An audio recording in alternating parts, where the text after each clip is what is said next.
Sheekada sideedaad. Ilaahay wuxuu badbaadiyey Yuusuf iyo reerkiisii.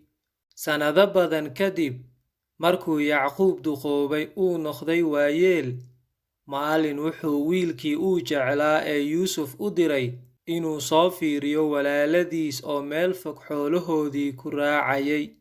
Yuusuf walaaladii way necbaayeen, waayo aabbahood Yacquub wuxuu aad u jeclaa Yuusuf, oo xitaa waxaa kaloo jiray in Yuusuf ku riyooday inuu noqon doono hoggaamiyahooda. Markuu Yuusuf arkay walaaladiis oo xoolihii la jooga, wuu u tagay, kadibna way qafaasheen oo waxay ka iibiyeen niman dadka ka ganacsada. Ka hor intii aanay Yuusuf walaaladii ku soo laaban gurigoodii, intay neef ariya dileen ayay dharkiisii ku shubeen dhiiggii, kadibna maradoo dhiig leh ayay tuseen aabbahood Yacquub si uu u maleeyo in wiilkiisii uu jeclaa ee Yuusuf xayawaan duurjoog ah cunay. Yacquub aad ayuu u murugooday. Nimankii dadka ka ganacsan jiray Yuusuf waxay u wateen dhankaa iyo Masar. Masar waxay ahayd waddan aad u ballaaran oo aad u quwad weyn.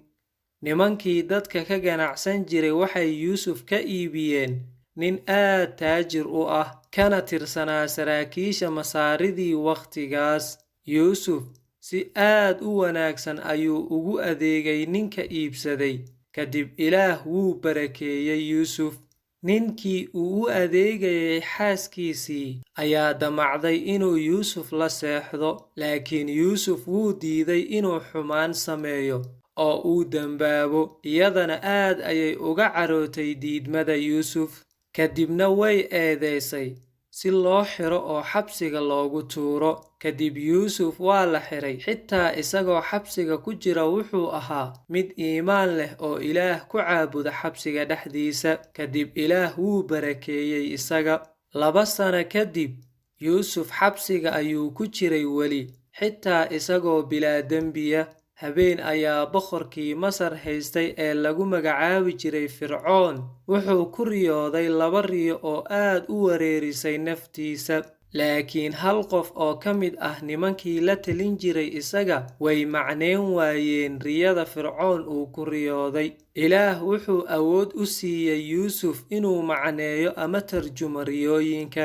Fircoon wuxuu dalbaday in Yuusuf xabsiga laga soo saaro oo loo keeno isaga si uu ugu fasiro riyadiisa.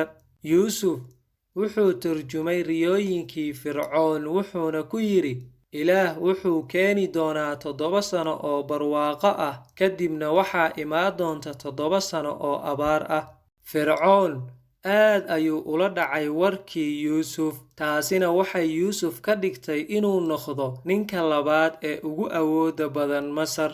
Yuusuf wuxuu dadkii u sheegay in 7 sano ee barwaaqadu jirto ay kaydsadaan raashin fara badan. Kadib Yuusuf wuxuu ka iibiyey raashinkii uu kaydiyey dadka markii la gaaray wakhtigii abaarta. Abaartu aad ayay u xumayd, mana ahayn Masar oo keliya, oo xitaa dhulka Kanaan oo ahayd meeshii uu Yacquub iyo reerkiisu ku noolaayeen, abaarta way ka jirtay. Yacquub wuxuu wiilashiisii u diray Masar si ay raashin uga soo iibsadaan. Yuusuf walaaladii may aqoonsan isaga markii ay raashinka ka iibsanayeen ee ay hortaagnaayeen, laakiin Yuusuf wuu aqoonsaday iyaga. Markuu Yuusuf tijaabiyey walaaladii inay isbedeleen iyo in kale, ayuu Yuusuf ku yidhi iyagii, anigu waxaan ahay walaalkiin Yuusuf, ha cabsanina. Idinku waxaad samayseen wax xun markaad iga iibiseen nimankii ganacsadayaasha, laakiin Ilaah wuxuu xumaanta ku beddelaa wanaag. Kaalaya oo Masar soo dega, idinka iyo reerkiinnuba, si aan idiin caawiyo. Markay ku laabteen dhulkoodii, waxay aabbahood Yacquub u sheegeen in weli wiilkiisii Yuusuf uu nool yahay. Yacquubna aad ayuu ugu farxay.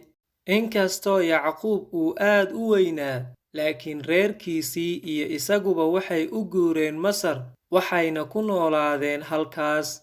Ilaah axdigii uu u ballan qaaday Ibraahim wuxuu siiyey Isaaq, kadibna Yacquub, kadibna 12 wiil ee Yacquub iyo reerkoodii ayuu siiyey. 12 wiil ee Yacquub uu dhalay waxay noqdeen 12 qabiil ee Israa'iil.